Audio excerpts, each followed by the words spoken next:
Welcome everybody to the District House. My name is Hannah Jo, and tonight I'm here with Denise Rue. Very excited to welcome you back to the District House. Yeah, and I just want to inquire, is anyone here for their first time? Will you raise your hand and give me a wave? Sweet, welcome first time friends. This is super exciting. Because I love to introduce and talk about District216. We're a psychedelic social club located here physically at Lodo Studios in downtown Santa Barbara. And this is a membership club that focuses on Jacob, the founder's favorite interests: music, art, psychedelics, and cannabis. And so every Wednesday we have a super unique speaker who is speaking to one of these topics, their relationship to it and what they're involved with. And also once a month there is a film viewing or a conscious connections roundtable discussion. So I do encourage you to join us at another time because the offering is always unique and something special. And I just want to share that I'm excited for Denise to be bringing the topic of how to navigate a bad trip. I've kind of been waiting on someone to really focus on this. So tonight we're gonna give space to allow her to present about that topic.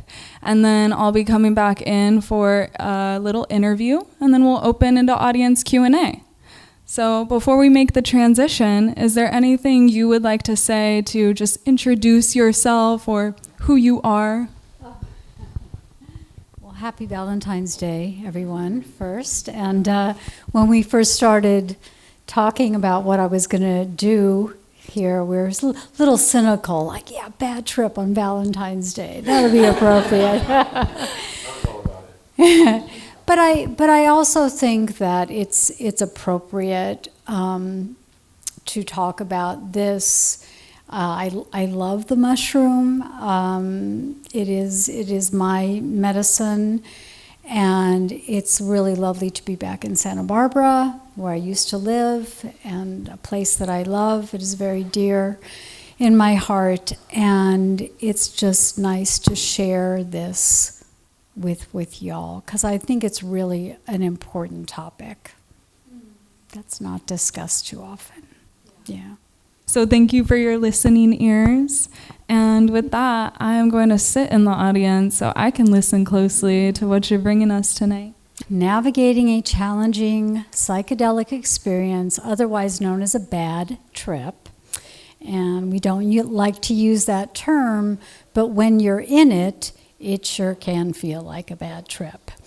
And there's a lot of really positive information coming out about psychedelics, and appropriately so.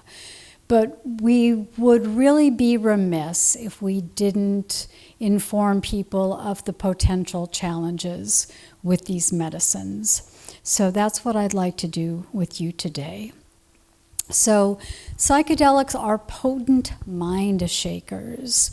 The work should always be approached with intention and respect. Not fear, but knowing that you are encountering something that has great power, and it should be approached with reverence. I've seen people come in a little bit cocky, and that usually doesn't go well. I really like this quote by Sam Harris. Some people cannot afford to give the chain of sanity even the slightest tug. There are people who are not advised to introduce these temporarily destabilizing medicines into their life, and that can be because they have a predisposition to psychic instability, like with schizophrenia or bipolar disorder, although they are doing research on bipolar disorder too, with psychedelics. But even thinking about, are you in a period in your life where you are unstable? It might not be the time to introduce these medicines. So I don't want to get you worried, because for most people, psychedelics are safe, well tolerated, with sufficient preparation and integration. And certainly Thousands and thousands of people have been using these medicines for millennia. Prolonged psychiatric reactions, which are defined as over 48 hours, are usually limited to psychiatrically vulnerable individuals. Most acute effects of psychedelics respond to verbal reassurance and typically subside within 48 hours. So, what do we mean when we're talking about a bad trip or challenging experience? It is an adverse experience, an adverse reaction to a classic psychedelic substance, and it can manifest in one of three ways, or all of these. So affective, emotional. We know that psychedelics intensify your felt experience of emotion. Cognitively and somatically. So all of these areas are areas that people can experience real challenges. So when we're talking about affective experiences or emotional, you can go through periods of intense fear, panic, bordering on paranoia, deep anger, rage, sadness, grief, and despair. The experience in a trip comes in waves. So it's very rare to get an entire trip that is, well, I had 5 hours of paranoia. Usually it comes in waves, and if you have sufficient support, you can navigate through those to the other side. But even having minutes of deep paranoia can be terrifying. Cognitively, people can feel like they are losing their mind, right? I've done it this time, I've really tripped the switch, I'm not coming back. Intense periods of confusion, loss of ego, which is very desirable in the psychedelic realm. A lot of people come to these medicines, I want ego death, I want ego death. And you may get that. It can be experienced incredibly blissfully, as if you're returning to the womb, but it can also be experienced quite dreadfully. They call it dread of ego dissolution. And you can lose your body, your sense of who you are, no longer a human perhaps. You lose your identity as a father, a brother, a son. You could lose your place in even feeling that I'm on this earth realm. So you can be very dissociated, very depersonalized. And if those difficult experiences are time limited, we can ride them out. The difficulty really intensifies if you're stuck in those difficult experiences for minutes or even hours. Somatic experience. The body weeps the tears the eyes refuse to shed. So many of us in our Western culture are kind of cut off at the neck. Psychedelics will bring you into your body, and that can feel quite terrifying if you're not used to feeling emotions. And people who can't tolerate the emotional content of a trip will often not be able to move it out of the body into the emotional realm. So this can present as nausea, which can result in purging or vomiting. This is not a bad thing, it is an emotional release, and it usually means that people are getting towards some really important emotional material. But nobody likes to vomit.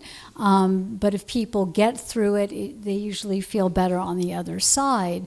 But if they refuse to move into that emotional realm, they can stay stuck in that. Your heart can speed up, and then if people feel that, then they can start to go up into the intellect. Oh my God, I'm having a panic attack, I'm having a heart attack. And then tremors. So tremors, physical release, that is a normal way that the body releases tension, right? It's normal, and when we see it in a psychedelic trip, we celebrate it. But if people don't know and they're walking around like this, it can be really, really terrifying and quite exhausting. So if you're in this realm for an extended period, it can be really, really uncomfortable. Many a client has said to me, I can't believe I paid money to do this. People do this for fun. But sometimes if people have a full physical experience, then it's such a great relief that they feel like they've just purged themselves of decades of trauma. So even though it's really uncomfortable, you can feel much better after it's over. According to studies, this is what contributes to the intensity of the difficulty. Higher dose is associated with more challenging experiences. We say start low and slow. I've been on some retreats where I call them psychedelic cowboys. They just like, yeah, go better, let's double you up. And it's really irresponsible. And it can put you over into a realm that goes beyond the benefit.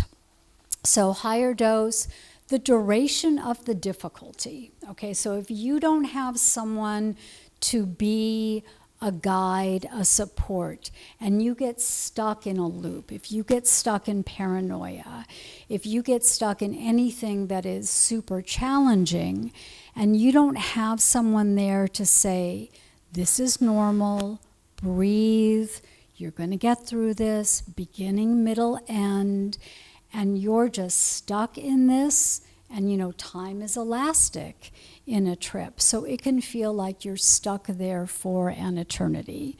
So that is one of the importance of having a trusted friend or a guide with you. So if you don't have physical comfort and social support, your chances of having a bad trip increase. And if you are in a negative emotional state going into the session, that can also contribute. So if you're experiencing deep anger, suicidal despair, it might not be the time to go into a psychedelic experience. Statistically, according to research, are the areas that can increase the chance of you having a difficult experience. Another thing that's related to difficulty is neuroticism. So what is neuroticism? So an overall tendency towards negative emotions, chronically anxious, irritable, emotionally unstable. So like this, feelings of self-doubt, self-consciousness, shyness, all of these are what we call neuroticism. And it doesn't mean that people who have these characteristics can't do psychedelics, not at all. But these individuals would require a little more preparation before they go into the psychedelic experience. Working with things like the negativity bias, anxiety. So when these emotions come up, usually on the come up with the trip, the guide can help the person navigate them in a gentle and loving way so they don't get caught in the loop. So I do want to say something about HPPD, or hallucinogen persisting perceptual disorder. We do hear a lot about this and a lot about flashbacks. I think a lot of what the information that was disseminated during the drug wars, sort of fear-based, not really based in science. But this would be like perceptual effects that persist after 48 hours. So it would be like snow or trails, the aura effect, which can be precipitated by other things like even SSRIs. So it's not solely from psychedelics.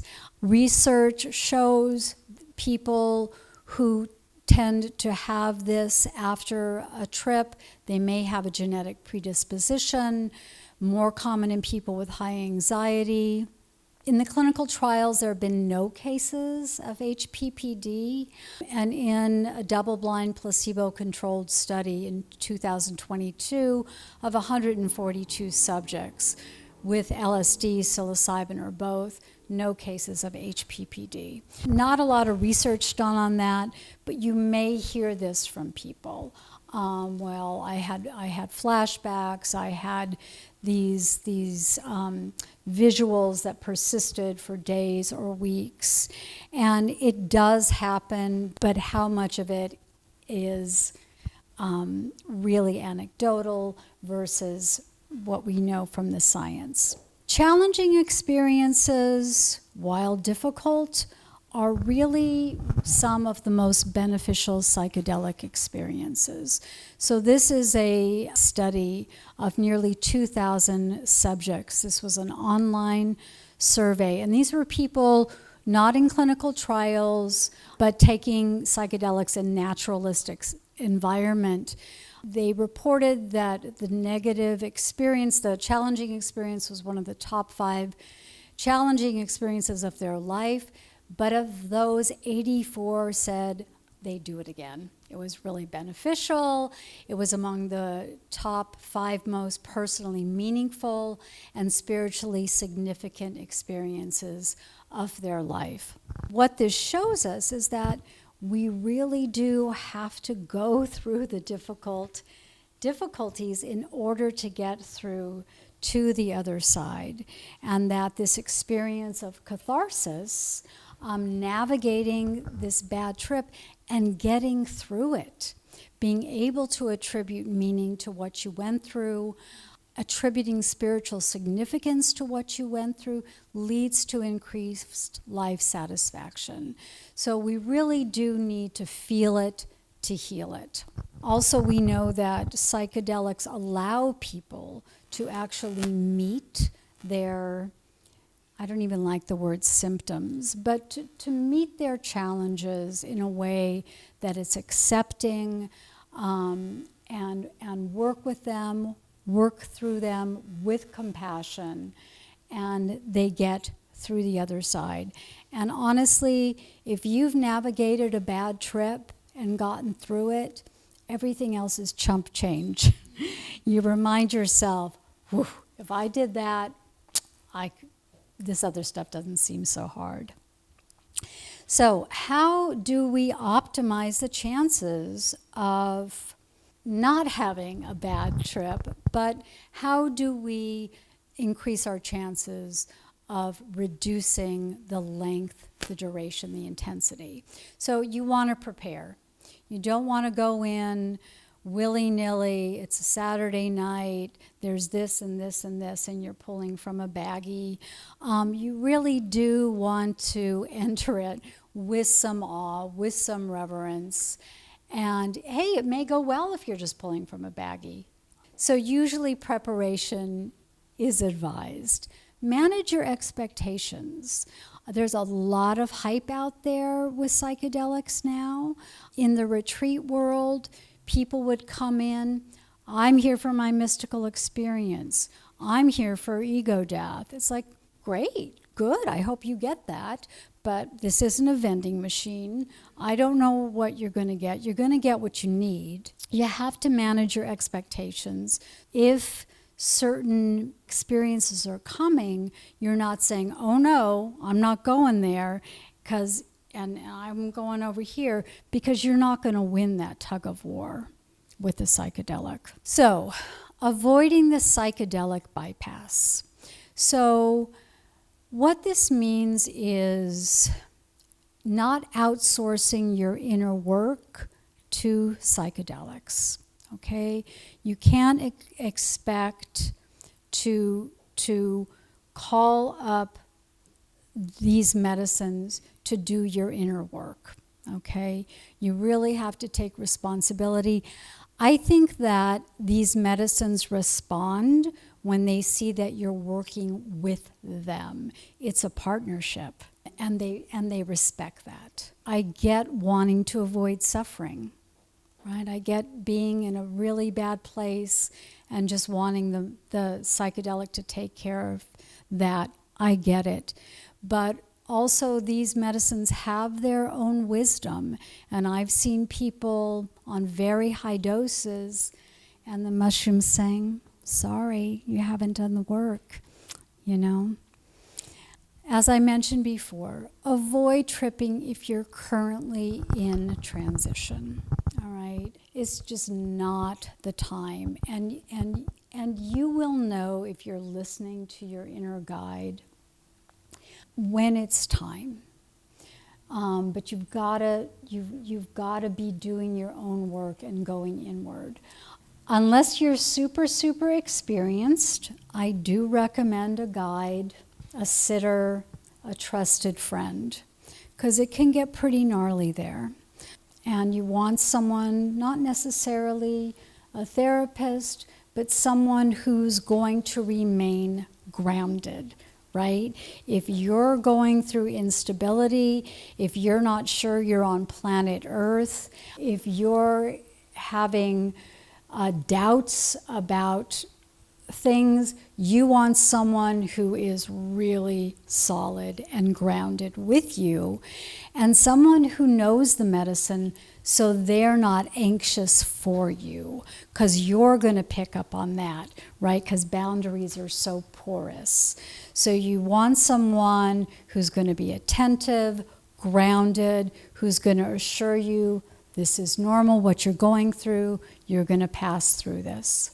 I do recommend getting a playlist that you like, something that is designed for tripping, that is designed for the come up, the peak, and the come down. So there's a lot of good playlists out there. Tend to avoid lyrics, extensive lyrics, because they can be too leading. But that can really help ground you so you don't feel anxious. Use an eye shade to reduce outside stimulation. I mean, I work with these medicines with people therapeutically, so it's always going inward. I'm not saying these shouldn't be used in recreational settings, in naturalistic environments, but if you're doing a therapeutic dose, you do want to go inward. You want to have physical comfort. If you're sick, you don't want to do a dose, because those feelings of discomfort are going to be intensified. So don't mix substances. This is probably not popular with many people, because a lot of people do mix substances, especially cannabis. But we do know that using cannabis can increase the chances of having a challenging experience. I'm just throwing that out there. Alcohol, no. If you read on Reddit, people will often say, well, I took a Xanax, I took a benzo. Okay, if that's the only way you can get through, okay. But the trouble with that is, if all of this material is coming up, is getting excavated from the body, and you're at the peak of intensity, and you take a Xanax or a Klonopin, then all that stuff that was going to be resolved is stuck, and you're going to have to deal with it sooner or later. The only case that using benzos is if someone's going into a hypomanic or psychotic experience, but otherwise I really don't recommend it. And be sure to integrate your experience. You do want to avoid going from psychedelic experience, it's like a smorgasbord, and you have these experiences, you have these images, wonderful, and you will have the after effects, right? Increased plasticity, probably reduced negativity bias, antidepressant effects.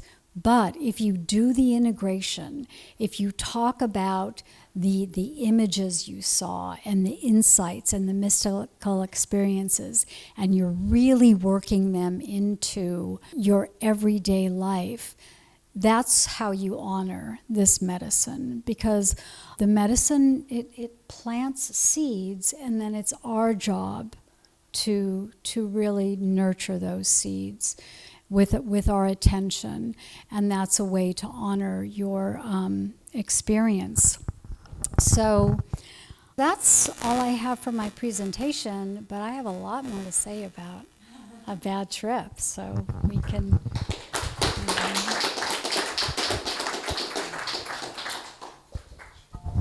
Thank you, Denise. Sure. My PowerPoint is my love language, so happy Valentine's Day. Thank you.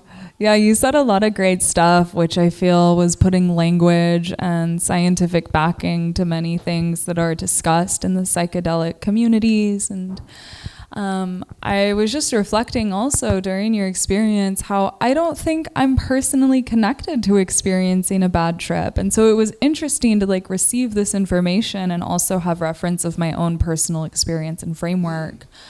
And something that you said at the very start of your presentation is that you do prefer to describe it as a challenging experience versus a bad trip. Mm-hmm. And I'd love for you to expand on why that's your preferred languaging. Well, I think language is so powerful, and it plants a hypnotic seed in someone. So you don't want to plant that. A challenge is something you can get through. Challenge is an opportunity. And I think it captures the complicated essence of a 5 or 8 hour experience. And usually it's not a bad trip. It's usually you go through many different places in a trip. And some of them can be quite difficult, quite terrifying. But often, in my experience, people go through those, but then they come up and get things that are more, easier to hold, like the mystical experience, like deep gratitude. But often you have to go through the tough stuff, because the tough stuff is what's in there anyway. Right, and it's stuff that's been buried, because that's all people have the option to do, is to bury it, especially with childhood trauma. And then we work through it and get to the other side. Totally. I loved those statistics with people saying that their bad trip was also their most profound, and that they're a yes to doing it again. I thought that was really revealing. Mm-hmm. And I just am curious to check in with the audience and just see who here has personally experienced what they would categorize as a bad trip. Or maybe you know someone who has had that experience and you've heard about it. Yeah. So I feel like we're all a little bit more resourced for our preparation and potential space holding for a friend. And something else that, I have many directions I want to go. I'm going to stay with what is fresh based off of your presentation, but you talked about having a connection with your inner guide. And I have my own intuition on what that means. But I would love for you to share about either how you support people in discovering their inner guide, or just to expand on who that is and how that shows up. Yeah, that's a great question. I'm so glad you asked that. So this concept of the inner healing intelligence, that is really important in psychedelic work. We all have it. It's our inner wisdom, our higher self, whatever you want to call it. And it comes up in the trip. And so part of preparation is educating people, pointing out look what you just did. You know, that's your inner healing wisdom. And you can see it in traditional therapy all the time. People will perhaps, you know, like do this for comfort, or after they get relief, their body will go, right?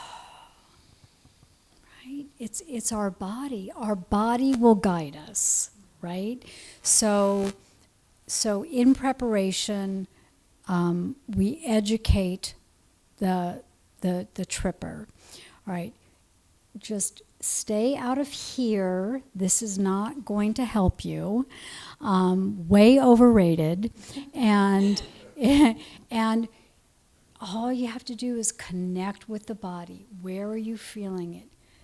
Be there wherever things show up. And in the trip, usually there's constellations of energy in the throat, in the heart space, and in the abdomen.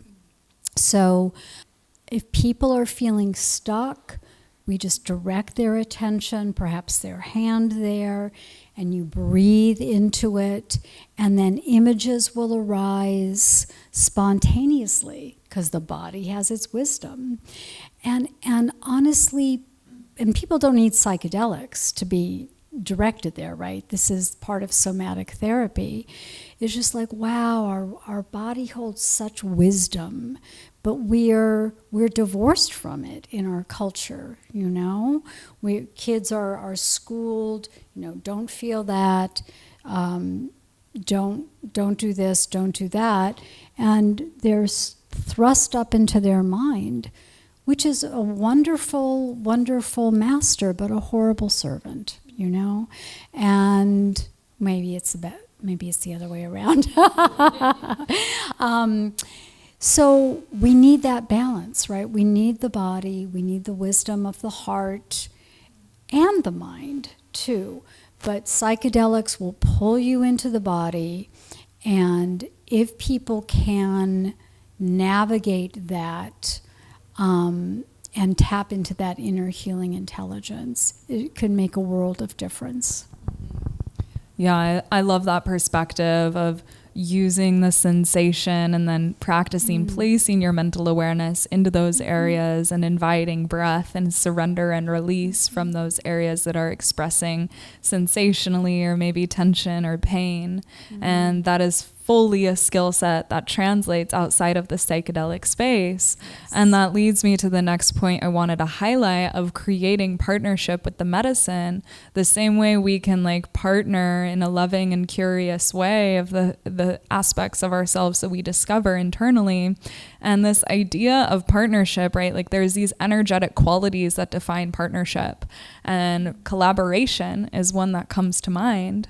And so even with the person who's with the intention of ego dissolution, like they may not even be fully collaborative if they think that's their intent, but they're still holding rigidity and so much attachment in their ego for desiring that direct experience. So I just wanted to invite a little expansion around this partnership idea. What does it mean really to be in partnership with these medicine frequencies? That's a great question. It to me, and I've always come in with my therapist hat on. So and very early on, it gave me the message that, okay, we're using you to help others. So I always felt like I was in partnership and doing the work of the medicine. But for anyone coming in with reverence, you know, and this medicine, these medicines want us to heal and want us to evolve. And we need it now more than ever. So it's working with us. Often it can be a harsh taskmaster, but it does want us to heal. So how can we trust that? How can we be in partnership with something that we have to surrender to, right? And we don't like to surrender. That goes against our impulse to have to control everything, right? And so even that can be a big step for people. So all of this has to be worked through in preparation so people can enter into the space with some tools, right? How do I row this boat? Yeah. The principle of surrender, like for so many people, is theoretical. And like they don't have an embodied, real felt experience of what surrender is. Mm-hmm. And so I appreciate that you mentioned that that's a portion of the preparation for the folks that you work with. Mm-hmm. And I want to hear more about the preparation process, the journeying, and what type of integration you and your community that serves this medicine and this therapy provides. Mm-hmm. So just one more thing about surrender. So for people who've experienced childhood trauma, surrender is like, what? I'm not going to be in control. Danger, danger. So that has to be honored. That part of the person that is probably going to come up, on the come up, the part that doesn't want to let go, that doesn't want to lose control.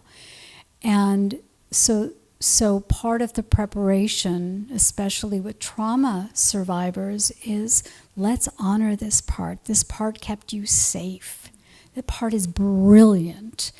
And what I would do is work with that part of the person that comes up and invite that part, which is usually really exhausted, right? Been holding on for decades. Like I say, you know what? If it's okay with you, if you want to sit back and I'm here, I'll take your role. I'll keep, Mary safe. And that almost always works. So that's an important part of preparation, is just honoring all those parts that may come up, right? So educating the client, whatever comes up, we're going to honor it. I don't care if you're raging, if you're angry at me, if I'm, if I'm the bad mother, whatever comes up for you, terror, shame, rage, hooray. Because that means that all of those parts that have been trapped in there have the opportunity to get excavated. So that's part of the preparation, and that's why I really like internal family systems. And I recommend the book by Dick Schwartz, No Bad Parts. Really good way to get people to relate to their suffering. Without pathologizing it, without medicating it, just to understand that, all these parts of me developed for a reason, often in childhood, often in relationship to trauma. And if people can develop a relationship with those parts that is curious and compassionate, that's just like great therapy right there. But within the psychedelic space, that can really be helpful. Like, this part is coming up. Let's just invite it in, right? Invite it in for tea. Yeah. I totally connect with that, and I feel this has been a common theme that our guests recently have highlighted, of the whole range of the human experience is an equal teacher. And to celebrate those parts is to celebrate one's growth and healing. It's so curious how cut off we have been, and that's part of my personal gratitude for the psychedelic renaissance, is for us to reclaim that full range of our humanity and our expression. And so I'm grateful that you're holding space in the way that you do to lead people into that framework and into that recognition in the body. Because I like that piece that you said of inviting that aspect that's so brilliantly developed to actually fall into relaxation rather than resisting that aspect. That's cathartic in itself. Yes, yeah. Yeah. And with the folks that you work with in the retreat context, because you primarily do facilitate medicine space with folks who are journeying to get to their journey. They're making a trip out of the trip. And when you meet with these people, is this an idea that they're familiar with often, or is this the first time they're hearing this sort of framework? Well, that's part of the preparation, which happens before they get to the retreat. So they're really with a couple of Zoom calls, and we have a whole book list, and do the work, be prepared. And many people have been in therapy for decades. And one thing that was interesting to me in working retreats for years was how many people have been in therapy and how much mediocre therapy there must be out there. Because people would show up and I'd be like, well, your therapist explained that to you, right? No, they just gave me Xanax or something. It's like, ooh, missed opportunity. So a lot of therapy is missing the mark. So, and actually, some of the most difficult people are the people who've been highly psychiatrized.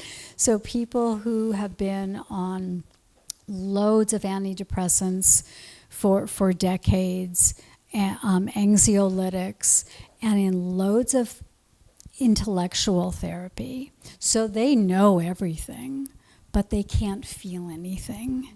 And when they take a psychedelic and it goes from here to here, it can be very threatening. And so those highly psychiatrized clients, that they need a little more preparation. Yeah, I can imagine that experience can be really challenging for someone who has had a lot of exposure to pharmaceuticals or the intellectualization of their internal process. And it's a whole different dimension to be feeling deeply and can be terrifying, right? And so I'm... Right. And you know, some people in childhood grow up in families where they're not allowed to feel. They're not allowed to express, or maybe the only person who can feel is the sickest member of the family. So this is the person that holds rage, and the range of human expression is very limited. Okay, so those children get the message that emotions are bad, and so what is the child going to do? Well, I guess I'm going to shove that down, right? That's their survival tactic. So even that education, like, can you allow emotions? What does that even feel like? Where do you feel sadness? Where do you feel anger? So many people need some basic skills before they begin psychedelics. Yeah. Yeah, it is so interesting the limitations that have been created socially and culturally around feeling. And I know for myself, I developed very early on the tendency to disembody, is what I call it, but to go out of body to not feel. And it's my perception that I was intending to model behavior that I witnessed in my dad, to become closer to him, is my perspective. And so I was praised for my maturity and for my absence of emotion, essentially. And my identity was built around that as whatever good girl internalized structure that became. And so I share this just because I've been on my own healing pathway for the past 5 years of coming back into body and purging and purifying everything that has been unfelt. And psychedelics have been a contributor to that, but only a fraction. And so I name that because I'm familiar with that, and I think that's true for all of us. There's a version of something of that within us all to be reclaimed and recognized.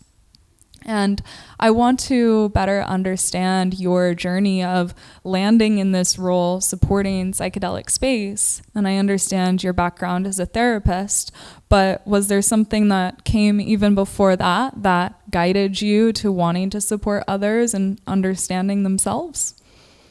Well, I've always been doing that. I was a clinical hypnotherapist and then a traditional therapist, and so I've always worked in that capacity. And I worked in hospice for a while, which was a great preparation for just holding space for people who are on a journey, right? And so that was a lovely preparation. But I came to psychedelics very late in life, and this is never in my life plan, but I just was working with trauma survivors, adult survivors of childhood sexual abuse, and it just, after I read the literature, I'm like, oh, this can alleviate so much suffering. And so I went on my own retreat, and that's when it kind of clicked, and they invited me back as a therapist. So that was never in my life plan. So full circle. Yeah. That's awesome. Yeah. I love that you had the experience as the tripper. And oh yeah. Yeah. That's yeah. So I cool. don't think it's very ethical to be doing work as a guide if you haven't experienced the medicine. Stanislav Grof, one of the great psychedelics, early on with the early experiments with LSD, in their clinic in Czechoslovakia, the therapists had to have 5 of their own trips and be supervised for 30 sessions where there was a senior clinician and them. And that sounds about right to me, right? Because this work is so vast that it does concern me, people coming out of these certification programs, which are absolutely necessary, but not a lot of them require personal experience. And some of the things that come up are really, really big. And if I hadn't experienced them before, I don't know that I would have been able to retain equanimity and stay grounded if some person is raging, or if some person is going through a rebirthing process or going through a reenactment of childhood trauma. That takes groundedness, and part of that came from me doing my own work extensively with psilocybin. Thank you for sharing that. Mm-hmm. I'm curious how empathy fits into what you just described. Well, it's the core characteristic that a therapist needs, right? This just positive regard, and that just never falters. And that can be hard at times. I mean, you can get people who, they project a lot on you. I've been bitten, I've been punched, I've been like, you stay away from me, you're the evil mother. And you have to learn how to not take that in, that you're just a mirror. And empathy is essential. Empathy is essential.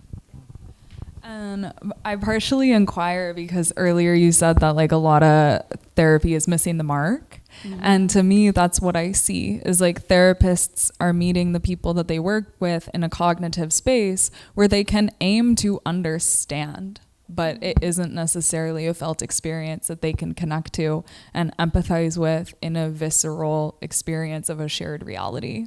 And so I really receive that just in your embodiment and the way that you talk about your work. Mm-hmm. And yeah, so. And we say this in therapy, you can only bring the client as far as you've gone yourself. So if you're afraid to go to deep, dark places, into your shadow, you're not going to feel comfortable if your client is going towards those. So you in the psychedelic space, it's hopeful that you'll be able to really be able to accept everything as ugly as it gets. I imagine that you have your own best practices and your own devotion to maintaining a clear field so you're not in personalization of projections made onto you in the psychedelic or therapeutic space. Mm-hmm. Mm-hmm.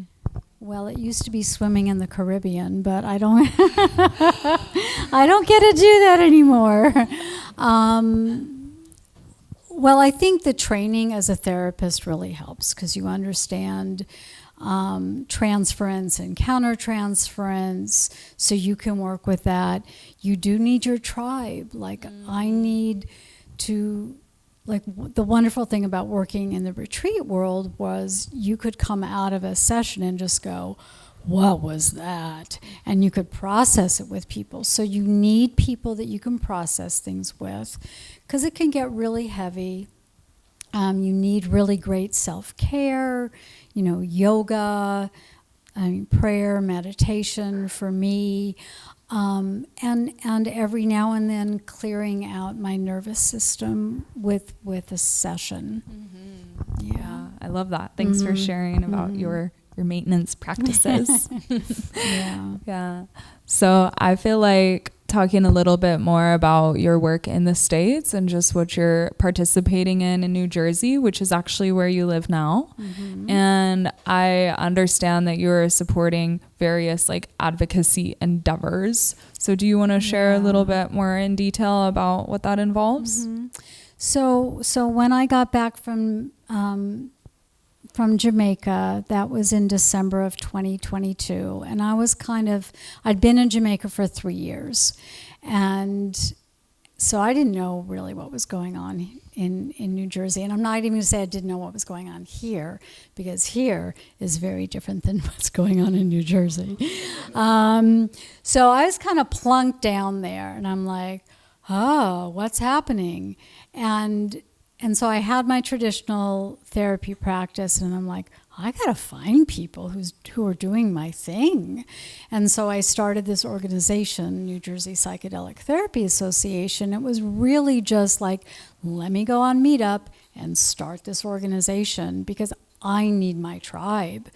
And so people came, and then we've developed kind of 3 arms: support, education, and advocacy. So right now in New Jersey, there is a psilocybin bill, which is similar to the one that Gavin Newsom vetoed, I guess. And so we're working in the organization to get this passed. So it would be to set up psilocybin service centers like they have in Oregon, but also it has a decrim measure. So we're really pushing for that because not everybody can afford $3,500 to go to a psilocybin service center, and that's really what it costs in Oregon for 1 dose. And just for social justice reasons, people should have access to these medicines, right? Consciousness should not be, a province of the state. Mm-hmm. Well, I really appreciate that about you and your character and your drive. Is there was this gap in your personal life, and so you called upon the people who are already in your community, likely manifesting and praying on tribe coming to them as well. And together you've gathered and created a very precise vision and mission. And I am looking forward to how that actualizes, hopefully not just in New Jersey, but beyond. Yes, yeah, because these medicines are meant to be used in community. I mean, the clinical endeavor, people doing it therapeutically, that's great. But to do it in community, in a group, that's where the gold is for me, because to have that experience of doing the medicine with people, integrating, being vulnerable, it adds a whole other layer of beautiful healing that's not quite available one-on-one. Yeah, I feel like you just mentioned like a few core qualities that are valuable to you, like community and vulnerability, and that there's beauty in that you see. And so I feel like you're painting a picture of your vision for perhaps what's right beyond the psychedelic renaissance or still partially within it. And I would love to hear like what your vision is in addition to the advocacy and social justice work that your organization is doing.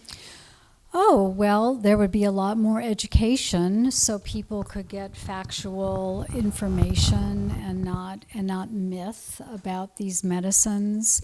And there would be more community-based support, so integration circles, and more rituals surrounding these, because I think that really heightens the meaningfulness of it.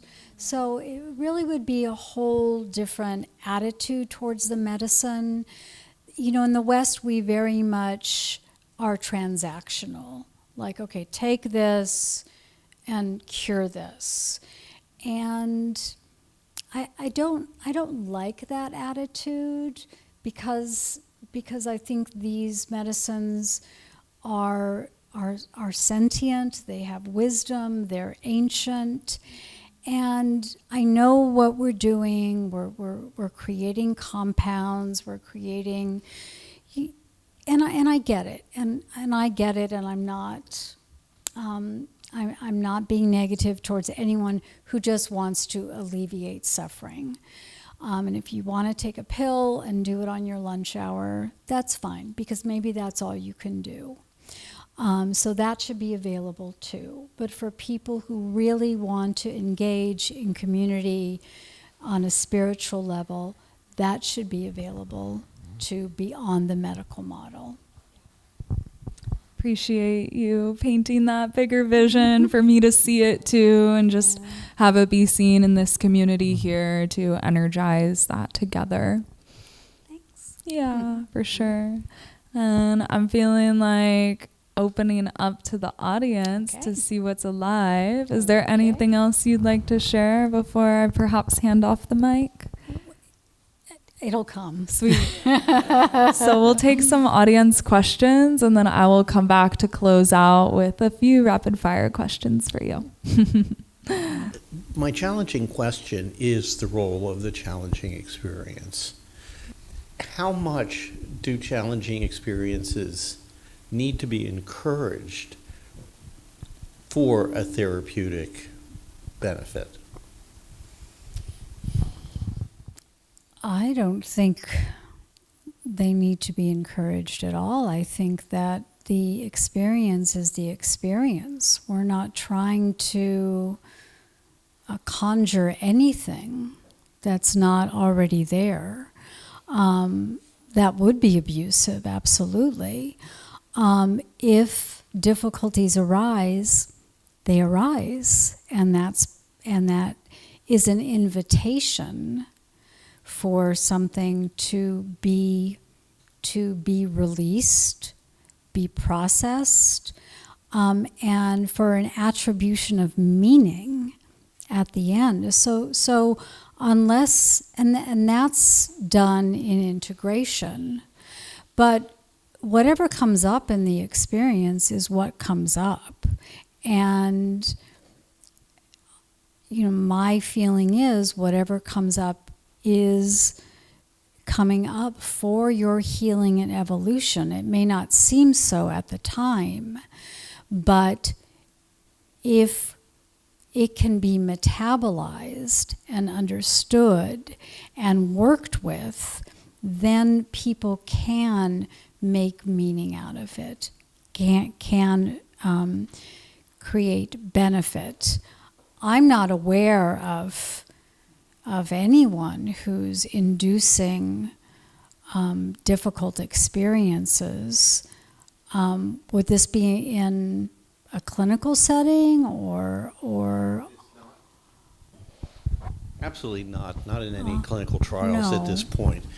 But there are certain people who conduct retreats and so on, where this is this is a core principle that you need to go to hell to get to heaven. No pain, no gain. That type of ethos. So I don't agree with that. I mean, if hell comes up, then hell comes up.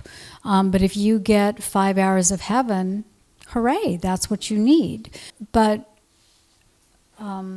yeah, that's very disturbing to me. And I don't feel that we have any right to manipulate what goes on. That's putting our wisdom over the medicine's wisdom. Are you familiar with the TED Talk by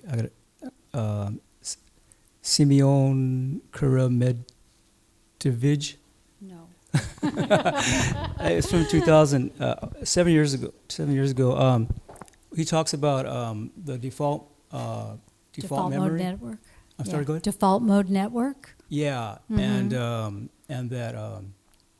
that psilocybin it copies serotonin.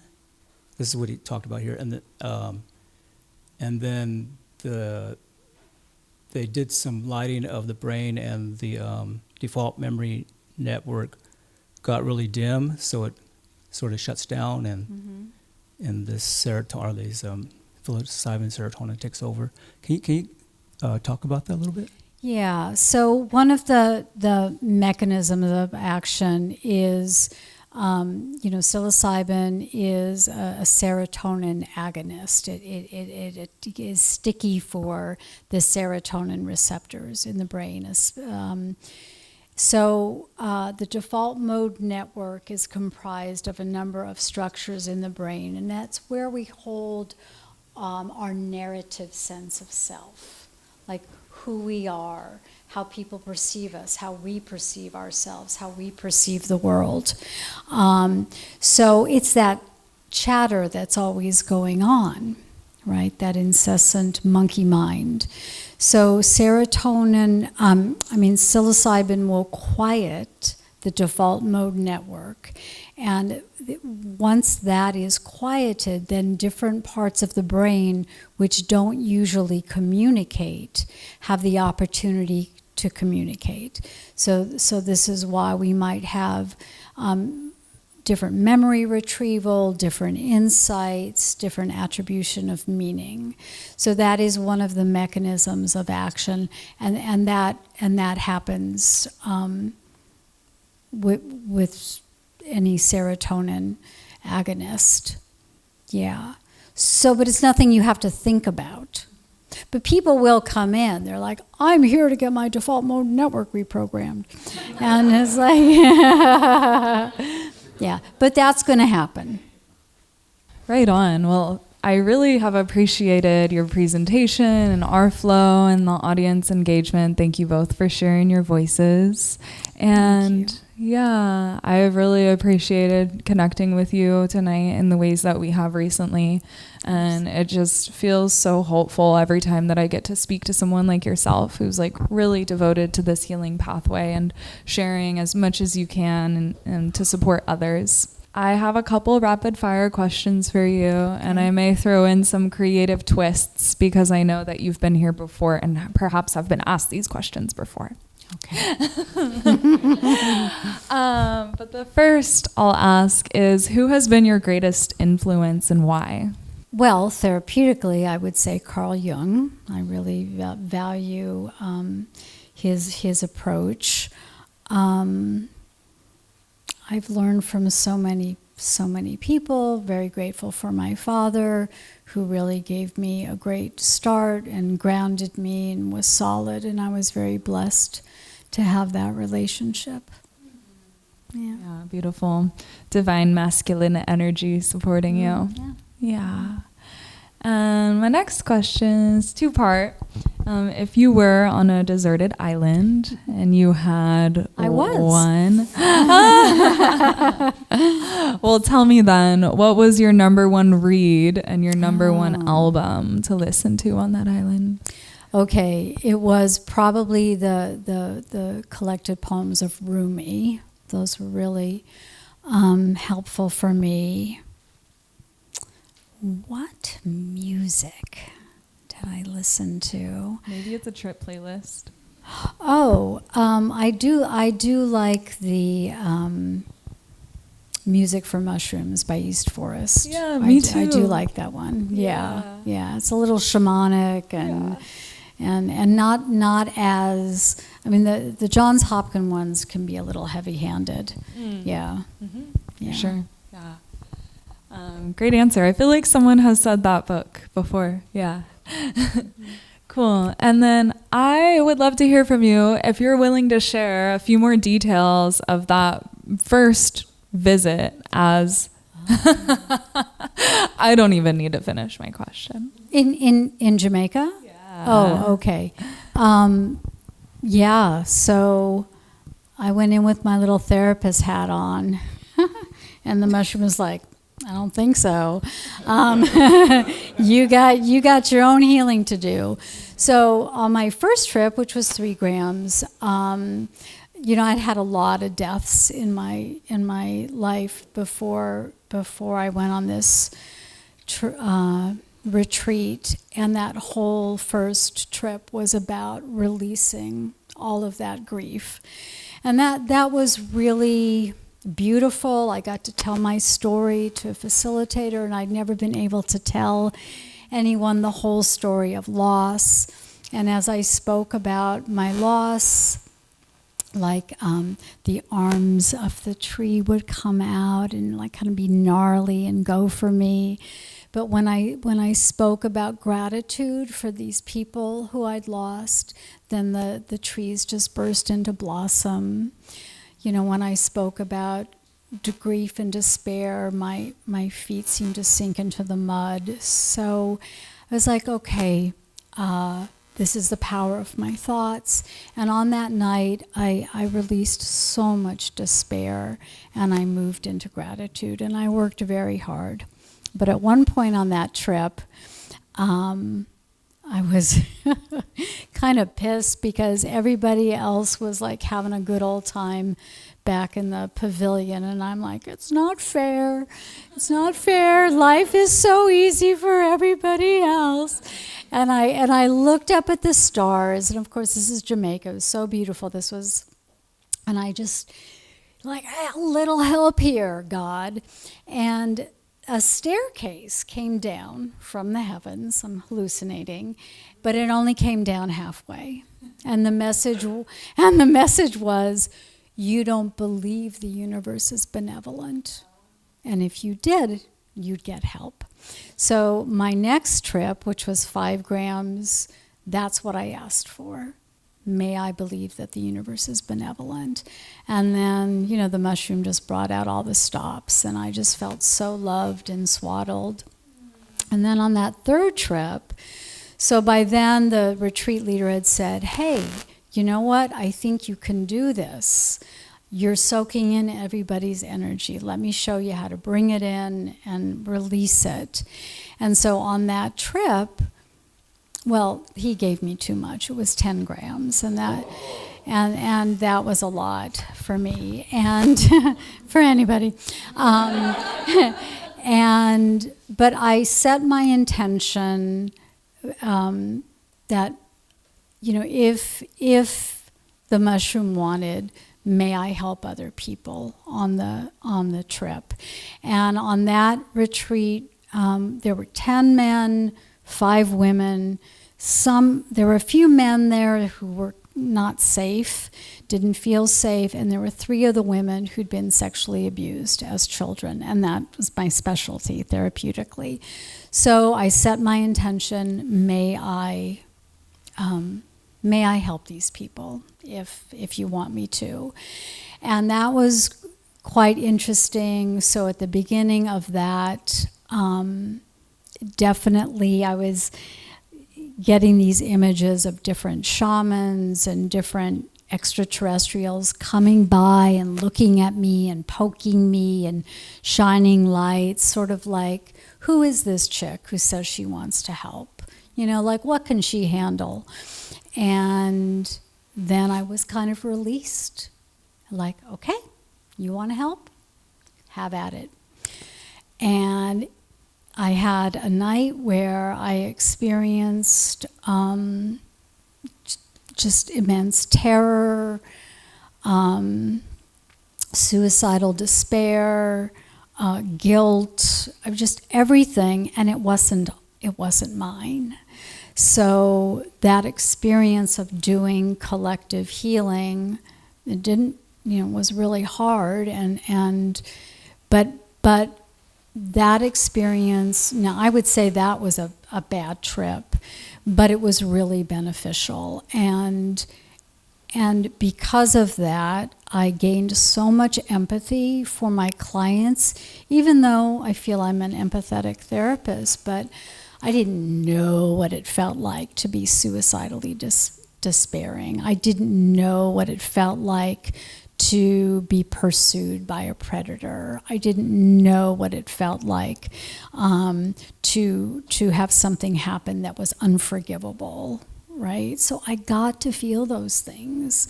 And so that's really beneficial. Like, so to increase empathy for other people, that's really a wonderful part of doing the medicine. Because the medicine has said to me, oh, you want to know what this feels like? I'll show you what this feels like. And it's just made me, like, increased my capacity to be human. So that was that it was actually a 4-dose retreat. And on that 4th dose, I think I went back to 3, and I'm like, are we supposed to be learning something here? Because I'm done. I'm exhausted, and I'll come back to the medicine in a few more months. Thank you for sharing that. That was an amazing story to receive and visual journey for me. And honestly, with that, I feel like closing out on that note. Mic drop. That was so amazing.